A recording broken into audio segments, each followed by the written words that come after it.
bacaan kita pagi ini Mazmur 6 ya, pasal 1 sampai 10. Kita ada berapa orang nih?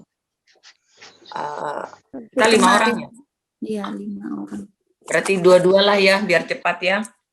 Baik, Ya. saya akan mulai ya. Mazmur 6 ayat 1 sampai 10 kita baca 2-2. Untuk pemimpin biduan dengan permainan kecapi menurut lagu yang ke-8. Mazmur Daud, ya Tuhan, janganlah menghukum aku dalam murka-Mu dan janganlah menghajar aku dalam kepanasan amarah-Mu. Kasihanilah aku Tuhan sebab aku merana. Sembuhkanlah aku Tuhan sebab tulang-tulangku gemetar. Ibu Anita. Kasihanilah aku Tuhan sebab Ayat 4. sangat terkejut, tetapi Engkau Tuhan berapa lama lagi? Kembalilah pula Tuhan, luputkanlah jiwaku, selamatkanlah aku oleh karena kasih setiamu. Oh, Bram. Sebab di dalam maut tidaklah orang ingat kepadamu, siapakah yang akan bersyukur kepadamu di dalam dunia orang mati? Lesu aku karena mengeluh setiap malam. Aku menggenangi tempat tidurku dengan air mataku. Aku membanjiri ranjangku. Bung Hero. Oke. Mataku mengidap karena sakit hati. Rabun karena semua lawanku. Menjauhlah daripadaku kamu sekalian yang melakukan kejahatan. Sebab Tuhan telah mendengar tangisanku. Ya, Tuhan telah mendengar permohonanku. Tuhan menerima doaku. Semua musuhku mendapat malu dan sangat terkejut. Mereka mundur dan mendapat malu dalam sekejap mata. Amin. Seperti biasa kita akan merenungkan firman ini kurang lebih 3 menit ya. Kita akan silakan.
Ya, saya kira cukup ya. Silakan Om Bram.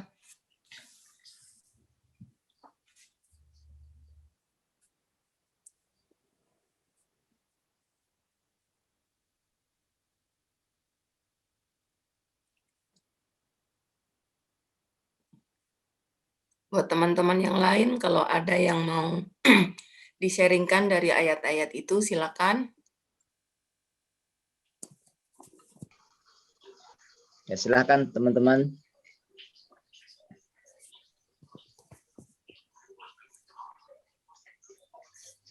Ya, mungkin yang dapat saya tangkap dari ayat-ayat itu tentang Daud ya, yang mengeluhkan keluhan-keluhannya itu,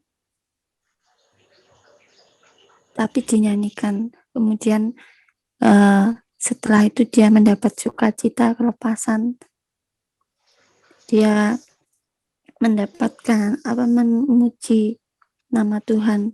Hampir mirip seperti siapa yang pernah itu, seperti Hana ya, yang hatinya duka, tetapi setelah selesai berdoa ia berangkat dengan wajah yang, dengan hati yang lepas gitu. Dia tertekan mungkin ya karena rasa tertekan dalam batinnya, rasa berdosa dan kepedihan serta penyakit dan juga cemoohan dari para lawan-lawannya atau dari para musuhnya gitu.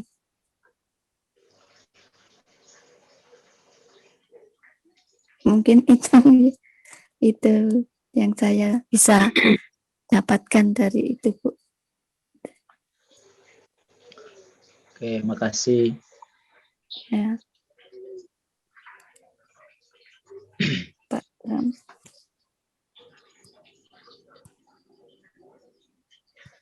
Ya, ini juga saya alami kemarin itu kan, waktu siang itu kan tiba-tiba tuh pihak gereja itu sudah mendaftarkan saya vaksin. Nah, saya tuh rasanya kok nggak sejahtera, sedih banget gitu ya. Terus saya berdoa itu memuji Tuhan sendiri sampai bisa menangis sendiri, itu nggak tahu saya kenapa. Terus akhirnya ada kelepasan, ada damai sejahtera. Nah, ini kemarin siang baru saya alami. Jadi pihak gereja itu langsung mendaftarkan, kan ada data saya tuh di mana, di admin, ada KTP segala macam kan sudah ada semua. Jadi saat tabel itu dibagikan saya sudah masuk, cuman belum vaksin sih, belum. Cuman sudah masuk daftar. Nah, itu saya sepertinya kok jiwa saya itu tertekan gitu kemarin. Itu yang saya alami. Tekannya gimana tuh, kenapa? Ya karena saya merasa vaksin ini Takut ya? Bukan takut, tapi ada di baliknya itu. Apakah ini sistem? Kalau dulu-dulu sih penyakit apa memang vaksin beneran ya. Tetapi kalau yang sekarang-sekarang ini, saya merasakan ke dalam roh saya ini kok seperti ini hanya awal. Jadi seperti sistem yang memang diusahakan untuk kesehatan gitu kan. Nampaknya baik seperti iblis waktu di Taman Eden itu, pohon kehidupan itu sepertinya baik gitu loh. Tapi nanti akhir-akhirnya itu membawa kita itu kepada kejatuhan, kepada perangkapnya. Nah, saya kok merasa gitu, makanya saya kemarin itu ya masih nggak sejahtera gitu, Bu. Iya, itu kan bisa ditolak, Bu. Itu kan melanggar hak asasi sebenarnya. Itu boleh ditolak itu, Bu. Menolaknya bagaimana? Saya malah dibilang kalau nggak menerima itu berarti sombong, egois katanya. Karena pelayanannya kan ke anak-anak saya. Jadi kalau ke pelayanan nggak bisa seperti itu, Bu. Itu kan hak ibu untuk menolak atau tidak gitu. Kan mestinya kan konfirmasi dulu, nanya ibu dulu, kan gitu. Itu kan hak asasi. Jangan mengatasnamakan gereja. Nggak bisa seperti itu, Bu. Itu hak asasi. Karena begini, saya mengalami, karena kemarin kan kita kan dibilang COVID, tapi kan kita enggak apa-apa gitu. Iya. Nah, itu hak ibu sebenarnya. Ibu ngomong baik-baik aja. Maaf, ini kan saya belum bersedia untuk vaksin, bilang gitu. Sudah, saya Nah, kalau sudah bilang mau. sombong, Mm-mm, nah iya, kalau bilang ibu sombong, hak mm-mm. siapa mengambil posisi itu? Memangnya tahu hati saya, tahu pikiran saya, kan begitu? Nggak bisa seperti itu. Terus kemarin juga Saya ini dibilang, berbicara kan, mm-mm, ya, nah, saya ini kan berbicara kan saya juga hamba Tuhan. Jadi saya mengerti semacam itu. Itulah. ya, terima kasih Nah, Pak ibu Bram. kan mestinya kan tanya ibu dulu dari pihak gereja kan mesti tanya, Bu, ini ada pendaftaran mau ndak daftar kan begitu mestinya caranya kan gitu bukan diam-diam langsung dimasukkan gitu kan Iya, ndak pas. padahal saya sih sudah dikirimi WA itu toh, tidak saya isi karena saya Hmm. lebih percaya darah Yesus itu vaksin terbaik saya. Saya bilang gitu, wah kamu ini sombong. Untuk kelas sekelas Iin Cipto aja dulu nanti dikasih contoh, dia pas hamil kemudian vaksin, tidak pernah vaksin, anaknya mati. Terus saya bilang, ya setiap orang itu punya beda-beda. Mau dibilang kamu pemberontak, nggak taat pimpinan. Aduh, terus saya diem, yuk saya doa gitu. Aduh. Nggak bisa taat pimpinan itu pakai Roma pasal 8 itu kan ndak pas. Itu orang yang buat jahat. Oke. Roma 8 ya Pak? Iya, Ayat berapa Pak? itu kan orang yang ayat 13 kalau misalnya kita lihat dulu ya. Sebab jika kamu hidup menurut daging, kamu akan mati, tetapi jika oleh roh kamu mematikan perbuatan-perbuatan tubuhmu, kamu akan hidup. Bukan.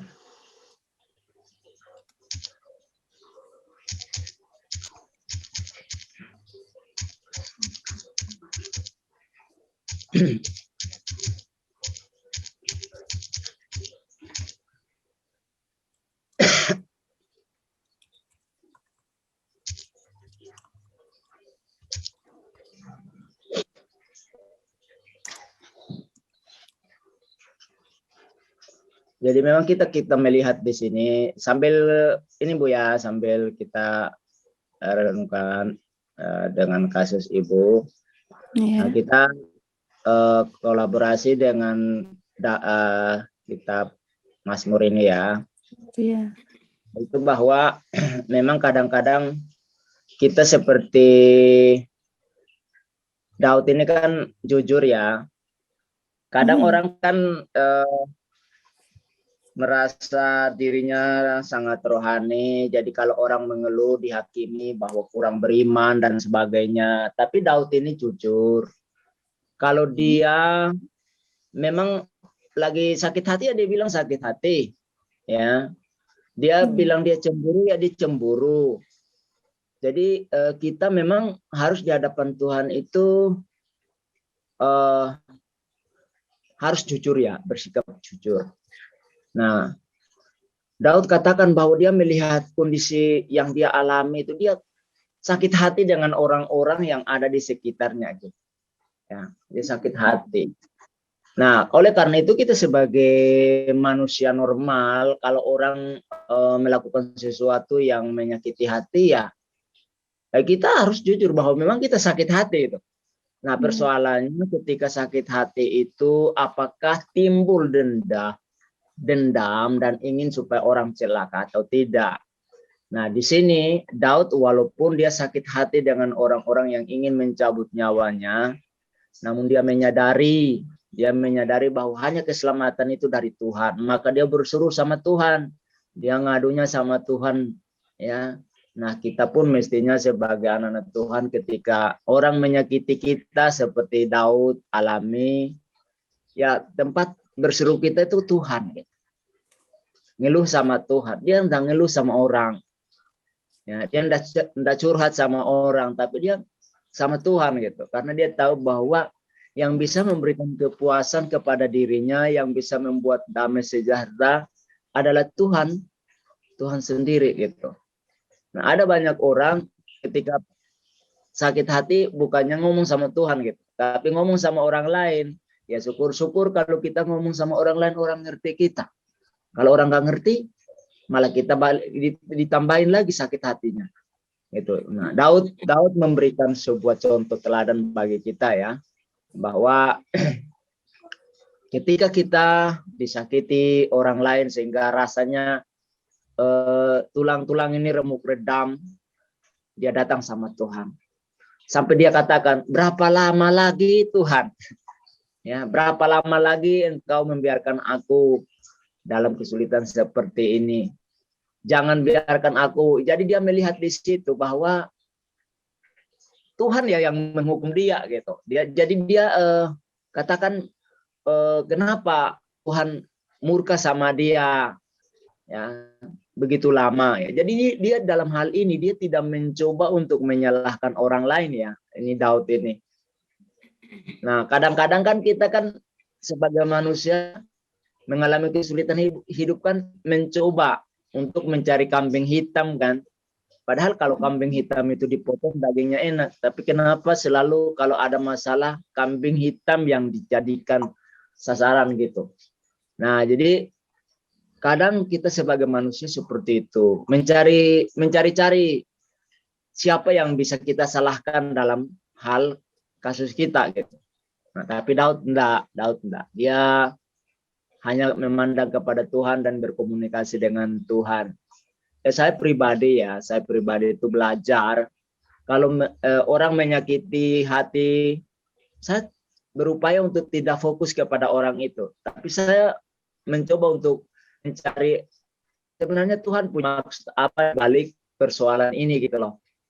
Nah, mungkin Tuhan pakai orang itu untuk sesuatu bagi diri saya, apakah Tuhan membentuk saya dengan orang itu, dengan menyakiti saya gitu kan, sehingga tidak timbul rasa sakit hati dengan orang tersebut gitu, sehingga kita mampu mendapatkan sesuatu yang Tuhan ingin sampaikan kepada kita melalui persoalan-persoalan hidup itu gitu. Nah, banyak orang kan sering ketika orang mungkin menyakiti, fokusnya kepada orang itu.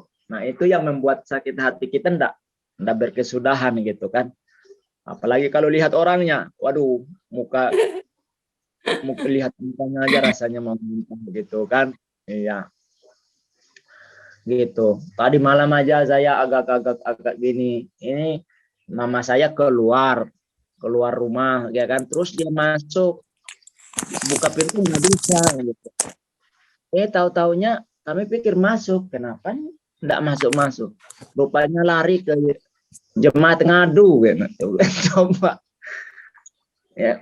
Jadi gimana ya, mau marah juga gimana? Enggak marah juga. Kita lagi dalam karantina. Nanti kalau orang lain pimpinan di sini lihat nanti dipikir aku gitu kan, kasihan dampaknya juga kepada jemaat gitu. Jadi beliau pulang. Saya bilang, loh mama yang buka pintu, tutup pintu. Kok malah orang lain disalahkan, ngadungnya ke sana lagi. Aku bilang coba. Gitu. Nah, rasanya mau ngamuk juga gimana? Enggak mau juga gimana gitu. Udahlah, tidur aja di situ. Gitu. Jadi kadang-kadang Tuhan izinkan sesuatu supaya ya kita bisa melihat Tuhan bekerja di balik itu apa gitu. Ya, saya sebagai hamba Tuhan rasanya tadi malam itu muka saya ditampar sama mama saya dengan kejadian seperti itu ya.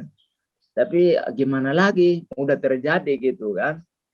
Nah, saya bilang mestinya mama kan buka baik-baik. Gimana? Apa ada kesalahan? Kami ndak ke belakang. Kok kami dituduh kan, itu kan seolah dituduh. Kami kunci pintu kan, orang kalau nangkapnya salah kan dipikir kami ngunci pintu, ngurung beliau di luar kan, jadi persoalan gitu loh. Gitu. Nah, itu kadang-kadang kita dihadapkan kepada kejadian seperti itu kan gimana kan. Nah, gitu. Nah, jadi kita belajar dari Daud ini. Iya. Nah, itu bukan Roma pasal 8 ya. Pasal 13 maksud saya tadi Bu, yang taat kepada pemerintah itu ya. Yang Bu, iya. Itu mulai dari ayat ayat 1 sampai dengan ayatnya yang ke-4 kalau nggak salah ya. Nah itu kan soal ini sering kali kan orang pakai ayat ini. Ya kan sering kan orang pakai ayat ini untuk tidak. Kemarin juga saya dipakai ayat ini, ada hamba Tuhan pakai ayat ini kepada kami karena kami ibadah terus kan. Nah ini dalam karantina, tapi katanya 7 hari kami karantina, tapi besok hari Minggu saya disuruh khotbah coba. Saya bilang loh kalau konsisten dong. Kalau memang saya dalam karantina kan berarti hitungannya kan belum ini 8 hari, 7 hari. Tapi ya gimana? Nah, jadi ini kan sering dipakai untuk jadi senjata. Nah, di situ kan dibilang, jika seorang berbuat baik, tidak usah takut kepada pemerintah. Nah, itu bagi yang buat jahat, ya kan? Yang lakukan kejahatan baru boleh taat sama pemerintah. Kalau nggak jahat, ngapain? Mestinya pemerintah lindungi kita gitu loh. Nah, ini kan di sini ayat ini kan harus lihat konteksnya. Konteksnya apa di situ? Kalau kamu berbuat baik, nggak usah takut sama pemerintah. Tapi jikalau yang kamu melakukan kejahatan, takutlah kan pemerintah. Nah, itu loh maksudnya. Nah, jadi kadang-kadang ngutip ayat, tapi nggak ngerti maksudnya. Ini pendeta yang ngutip untuk saya juga kemarin itu. Nah, saya bilang, Bapak kan sebagai hamba Tuhan nih, coba baca baik-baik ayatnya. Kan dikatakan di situ, kalau berbuat jahat, loh kami kan ibadah kan bukan jahat. Itu sesuatu yang baik, mestinya pemerintah lindungi. Itu loh. Gitu. Ini. Jadi kadang-kadang salah ngutip ayat pakai sebagai senjata untuk bela diri gitu kan. Nah ini kadang-kadang orang-orang yang membela diri dengan memakai ayat-ayat firman Tuhan ini kan kalau Tuhan itu bisa ngomong, lu ini salah ngerti maksud gua. Nah, itulah menghakimi orang membawa ayat gitu. Nah, gitu. Oke, silakan yang lain. Ya, kadang kita di tempat kerja juga selalu menghadapi orang-orang yang ya pasti akan ada masalah ya. Ada orang-orang tertentu yang bikin kesel gitu ya. Tetapi kalau saya beberapa kali mengalami seperti itu, tapi saya mencoba melihat dari sisi lain, Tuhan ampunilah saya karena mungkin saya melakukan kesalahan ya. Tetapi tapi sebetulnya orang itu yang bikin salah gitu loh. Saya ngelihatnya dari sisi lain aja. Tuhan mampukan saya. Saya prinsipnya adalah di dalam satu naungan tempat kerja kita nggak boleh konflik dengan teman ya. Kita nggak boleh konflik karena itu saya biasanya pasang muka senyum aja gitu loh. Walaupun orang itu mukanya mau gimana ditekuk begitu, saya lawannya dengan senyum aja, dengan nyanyi-nyanyi aja, dengan gembira aja seperti gaya saya. Ya pokoknya happy aja menghadapi hal-hal seperti itu supaya kita jangan stres. Karena kalau di tempat kerja stres ya pekerjaan kita aja udah bikin kita capek ya. Belum lagi menghadapi orang kayak gitu. Kadang menghadapi masalah kayak gitu memang bikin kita stres ya. Tapi kita nggak boleh stres kan. Kita harus happy. Kita harus gembira. Saya di tempat saya itu saya punya teman guru Mandarin itu luar biasa. Umurnya itu sudah 70-an lah. Tapi aduh luar biasa nih Bapak ini, Lose ini. Wajahnya itu loh selalu ceria. Dia juga seorang hamba Tuhan ya. Orangnya semangat gitu ya, dia orang Chinese, orangnya selalu semangat gitu. Lose, apa kabar? Ni hao. Selalu begitu kan, aku nggak ngerti bahasa Mandarin. Orangnya selalu ceria. Saya bilang, aduh saya nanti saya kepengen deh kayak Lose di masa tuaku, selalu ceria, selalu happy. Dia selalu bilang gembira itu adalah obat. Jadi orang yang wajahnya selalu gembira, wajahnya selalu smile, itu mendatangkan kebahagiaan bagi orang lain gitu. Jangan sampai kehadiran kita itu bikin orang itu kepengen pergi. Pernah nggak? Ada kan kadang kita punya teman, ya dia ada. ya dia orang ini lagi tuh gimana loh. Nah, jangan sampai kehadiran kita itu membuat kayak gitu, tetapi biarlah kehadiran kita itu dirindukan oleh orang, karena sikap kita, karakter kita yang menyenangkan seperti itu. Saya sih prinsipnya gitu aja. Mungkin pegangannya memang harus firman Tuhan ya, yaitu mengasihi, itu adalah kuncinya. Mengasihi, kita nggak boleh dendam, tetapi Tuhan ampuni saya tidak bersalah, tapi saya katakan Tuhan ampuni saya, ampunilah saya, mampukan saya Tuhan menghadapi masalah ini. Bahkan saya pernah menghadapi yang lebih sulit lagi, yang membuat saya hampir menyerah, tetapi saya bilang, kalau aku menyerah berarti aku kalah. Secara iman aku kalah, aku nggak boleh kalah. Dan ternyata di kemudian hari terbukti bahwa ternyata saya mampu, gitu. Saya mampu, saya bisa, saya tetap sukacita, dan orang yang bikin saya kesel itu ternyata terbukti dia melakukan hal-hal yang tidak benar. Jadi kuncinya itu aja, kasihilah, dan jangan menyimpan dendam. Begitu. Silakan yang lain.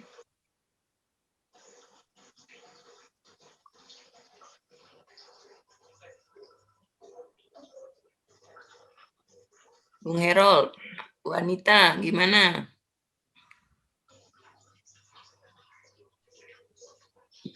Pas. Iya, di dalam ayat yang ke-7 itu ya, lesu aku karena mengeluh setiap malam, aku menggenangi tempat tidurku dengan air mataku, aku membanjiri ranjangku.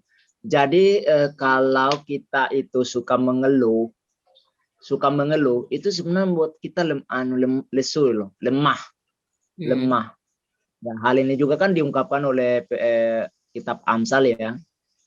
Hati yang gembira adalah obat yang manjur, tetapi semangat yang patah itu kan membuat kita lesu kan. Semangat yang patah itu kan karena ngeluh ngesah gitu.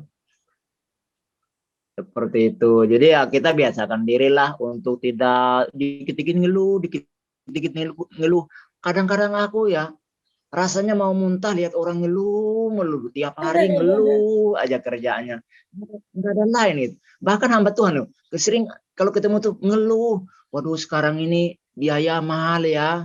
Aduh bagaimana kita ya. Lah hamba Tuhan sendiri ngeluh ngesah, gimana tuh ngajar orang. Itu loh.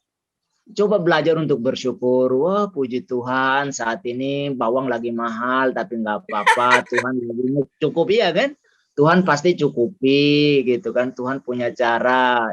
Ya kemarin itu kan seperti COVID itu. Kita tuh bersyukur loh. Dengan gitu kita bisa lihat berkat Tuhan itu ngalirnya tuh kayak apa ya, air sungai di musim hujan gitu. Waduh saya bilang luar biasa ya kan.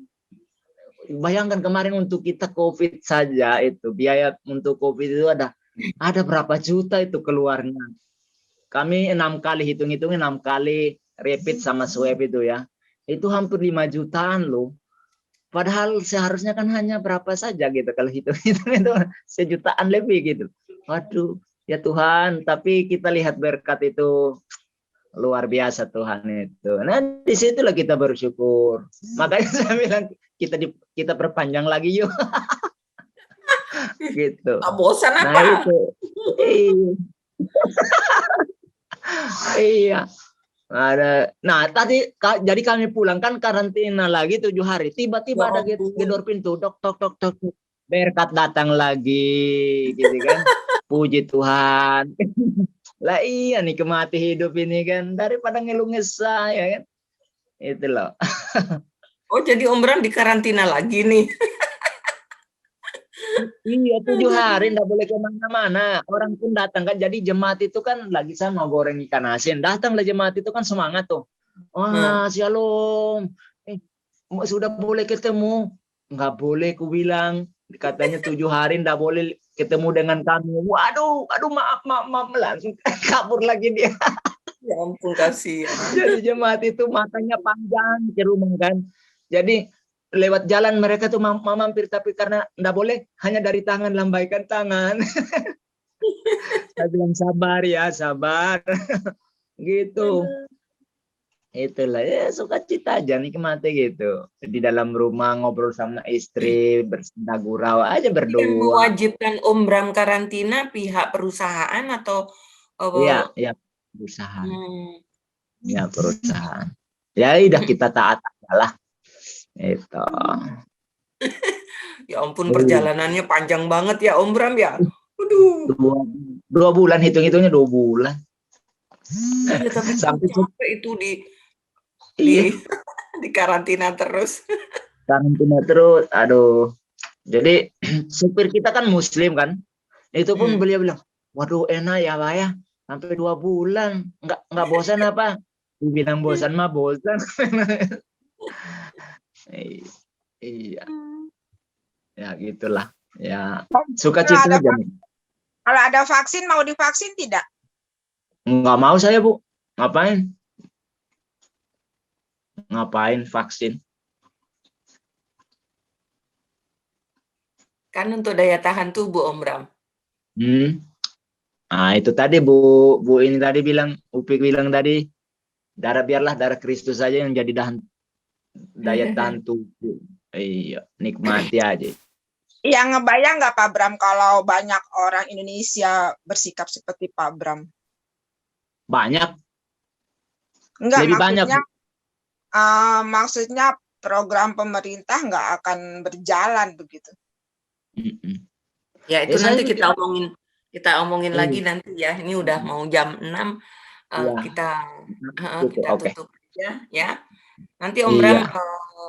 Nanti Om Bram berpimpin doa ya. Kita angkat satu pujian.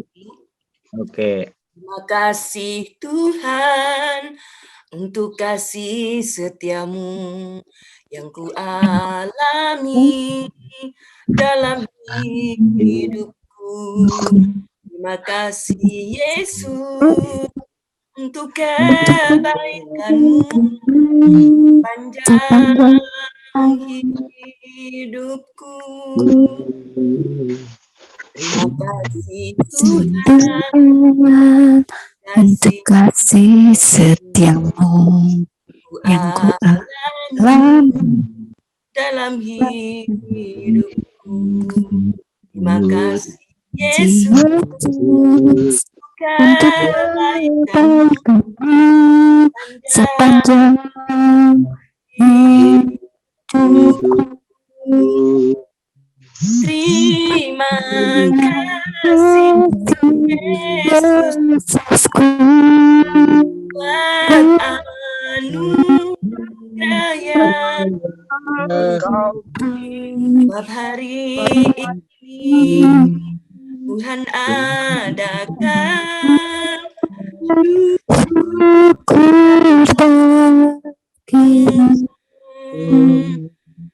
terima kasih Yesusku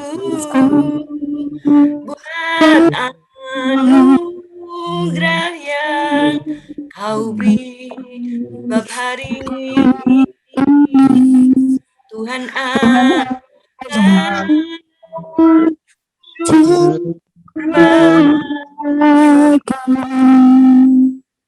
sebab hari ini Tuhan adakan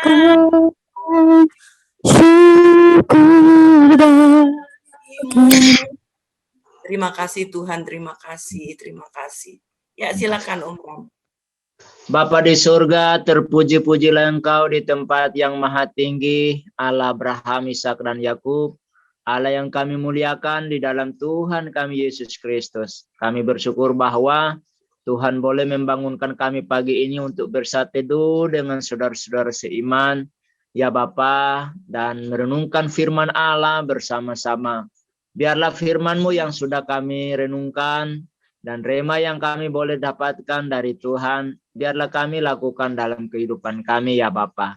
Terima kasih untuk segala kebaikan-Mu, dan saat ini Tuhan, ntar akan masuk dalam segala aktivitas kami masing-masing, namun biarlah Tuhan Engkau ulurkan tangan-Mu dan berkatilah kami, kiranya anugerah dan kasih dari Allah Bapa dan kasih Yesus Kristus yang tidak pernah berkesudahan, persekutuan dengan Roh Kudus, kiranya menuntun kami sepanjang hari ini dalam segala aktivitas kami. Di dalam nama Yesus Kristus Tuhan, kami berdoa. Haleluya. Amin.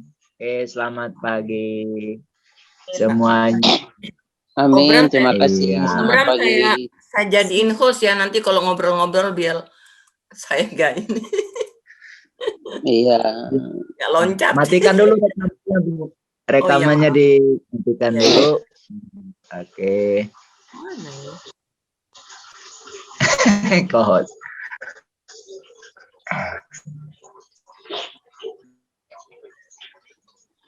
Ya, Bu Anita. Selamat pagi. Stopnya di mana ini ya? Selamat pagi Pak Harold. Iya. Hari ini bagaimana tadi kita lanjutin yang pertanyaan Bu Anita itu? Lanjutin. Aku keluar dulu aja ya. Ini saya Ya nggak- recordingnya nggak Iya, dikeluarkan. Bu. stop recordingnya nggak tahu di mana ya. Biasanya ada. Saya keluar dulu.